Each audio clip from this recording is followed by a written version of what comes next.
ఇప్పటికన్నా మేము వారికి సూచన చేస్తూ ఉన్నాం. దాంతోపాటు ఇవాళ మీరు చూసిండ్రు ఇదే జిల్లాలో ముఖ్యమంత్రి గారి సొంత జిల్లాలో వారి సొంత ఊరికి కూతవేటు దూరంలో ఎస్ఎల్బీసీ టన్నల్లో యాక్సిడెంట్ అయింది. ఇదే ఎస్ఎల్బీసీ టన్నల్లో గత 10 ఏళ్ళు కేసీఆర్ గారు ఉన్నప్పుడు 11.5 కిలోమీటర్లు కేసీఆర్ గారి హయాంలో తవ్వితే ఎటువంటి యాక్సిడెంట్ కాలే. కానీ ఇవాళ ఇక్కడ నిన్న యాక్సిడెంట్ స్థలానికి మా బీఆర్ఎస్ బృందం కూడా సందర్శనకు పోయింది. వాళ్ళందరూ కూడా చెప్తా ఉన్నారు ఏంటంటే అక్కడ పోతే వర్కర్లందరూ చెప్తున్నారట నీళ్ళు వస్తున్నాయి సార్, మట్టి వస్తుంది సార్ అని చెప్తుంటే కూడా నిర్లక్ష్యపూరిత వైఖరితోని ఏం కాదు మీరు పని చేయండి అని చెప్పి పంపించిర్రు. అంతేకాకుండా అక్కడ ఉన్న వర్కర్స్ అంతా చెప్తున్న మాట ఏంటంటే 3 నెలలుగా మాకు జీతాలు లేవని చెప్తున్నారు. దాని మీద కూడా పట్టి లేదు, రివ్యూ లేదు. మరి ఆ కాంట్రాక్టర్ ఇబ్బందులలో ఉన్నాడంటే ఇదివరకు కేసీఆర్ గారు ఏం చేసిరు, అఖిలపక్షం ఏర్పాటు చేసి అసెంబ్లీ సాక్షిగా ఆ కాంట్రాక్టర్లకు ఉన్న ఇబ్బందులు తొలగించే ప్రయత్నం చేసిరు. మరి ఎందుకు అదే కాంట్రాక్టర్ కావాలంటే భారతదేశం మొత్తంలో ఆయన ఒక్కయనే ఉన్నాడట ఆ పని చేసిన ఆయన, ఆ సొరంగం దువ్వట ఆయన. కాబట్టి మంచికో చెడ్డకో ఇక ఆయననే మనం కంటిన్యూ చేయాలి కాబట్టి ఇబ్బంది రాకుండా ఉండాలని కేసీఆర్ గారు చేసిండు. మరి అదే పని ఇవాళ రేవంత్ రెడ్డి గారు ఎందుకు చేయలేకపోతున్నారు? దయచేసి ఒకసారి ఆలోచించాలి. అంతకుముందు కాంగ్రెస్ హయాంలో ఇదే ఎస్ఎల్బీసీ సొరంగం తవ్వేటప్పుడు కరెంటు బిల్లు కాంట్రాక్టర్ కట్టుకోవాల్సి ఉంటుండే. అయితే ఏమవుతుండే, జన్కోవాలు ఊకూకే డ్యామ్ సైడ్ దగ్గరకు పోయి కరెంటు కట్ చేసే పరిస్థితి ఉంటుండే. ఆ విషయం కేసీఆర్ గారికి తెలిస్తే క్యాబినెట్ని ఏర్పాటు చేసి తీర్మానం చేసిండు. ఏమని, కరెంటు బిల్లు ప్రభుత్వమే కడుతుంది, జన్కోవాలు పోయి పవర్ కట్ చేయొద్దు అని చెప్పిరు.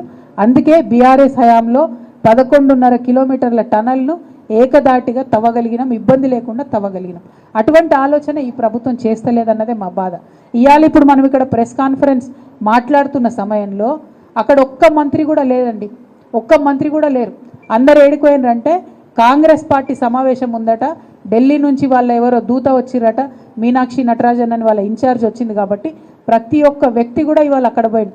అంటే ఎస్ఎల్బీసీలో 8 మంది ప్రాణాలు సొరంగంలో కొట్టుమిట్టాడుతుంటే కాంగ్రెస్ నాయకులకు వాళ్ళ పార్టీ మీటింగ్ పడుతుంది తప్పితే ఇక్కడ పోతున్న ప్రాణాల మీద లెక్కలేదు. ఇప్పటిదాకా ముఖ్యమంత్రి గారు రాలేదని ప్రతిపక్షాలన్నీ గగ్గోలు పెడుతుంటే అది కూడా పెడచెవిన పెట్టి నిన్న మొన్నటిదాకా ఉన్నటువంటి ఇరిగేషన్ శాఖ మంత్రి కూడా అక్కడ లేకుండా వెళ్ళిపోవడం అంటే ప్రాణాలంటే ఎంత లెక్కలేనితనము, ప్రాజెక్టులంటే ఎంత లెక్కలేనితనం ఈ ప్రభుత్వానికి అన్నది అర్థమవుతుందన్న విషయాన్ని పత్రికా ముఖంగా మీ అందరికీ తెలియజేస్తూ ఈ వైఖరిని బీఆర్ఎస్ పార్టీ నుంచి మేము చాలా తీవ్రంగా ఖండిస్తూ ఉన్నాం. అదేవిధంగా మరి ఉమ్మడి మహబూబ్ నగర్ జిల్లాకి యావత్ తెలంగాణకు కూడా మీరు అనేకమైనటువంటి హామీలు ఇచ్చిండ్రు. అందులో అత్యంత ముఖ్యమైనటువంటిది రైతన్నలకు ఇచ్చినటువంటి రైతు రుణమాఫీ హామీ. ఇవాళ రైతు రుణమాఫీ ఎక్కడ కాక బాధపడుతున్నటువంటి పరిస్థితి ఉన్నది.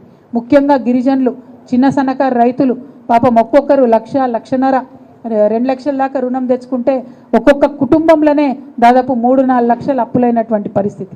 ఆనాడు రేవంత్ రెడ్డి గారు ఏమన్నారు, మీరు ఓన్లీ ఒక్కొక్కరు 2 లక్షలు రుణం తెచ్చుకోండి, మేము మాఫీ చేస్తాం, 9వ తారీఖు రాగానే ఒక్క సంతకంతో మాఫీ చేస్తామని చెప్పి ఇవాళ వేలాది మంది రైతుల జీవితాలతోని ఆడుకుంటున్నటువంటి ప్రభుత్వం కాంగ్రెస్ ప్రభుత్వం.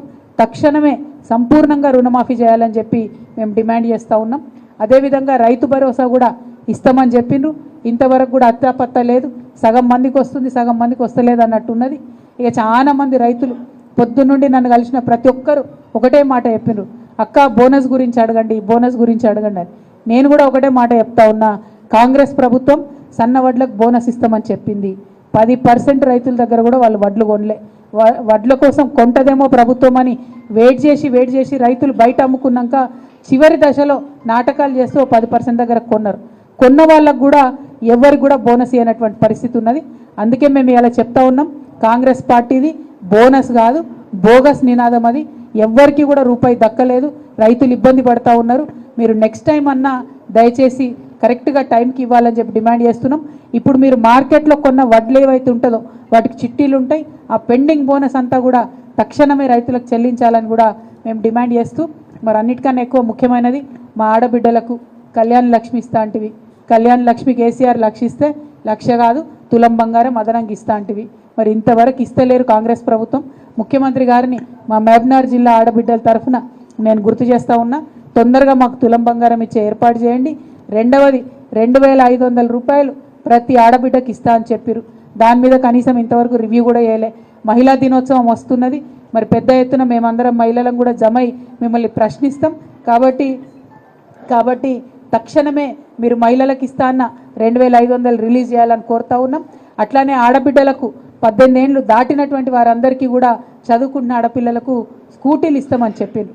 కానీ దాని మీద కూడా కనీసం ముఖ్యమంత్రి గారు రివ్యూ చేయలేదు. కాబట్టి అన్న చెప్పినట్టు స్కూటీలు కూడా తక్షణమే రిలీజ్ చేయాలని చెప్పి మేము కోరుతా ఉన్నాం.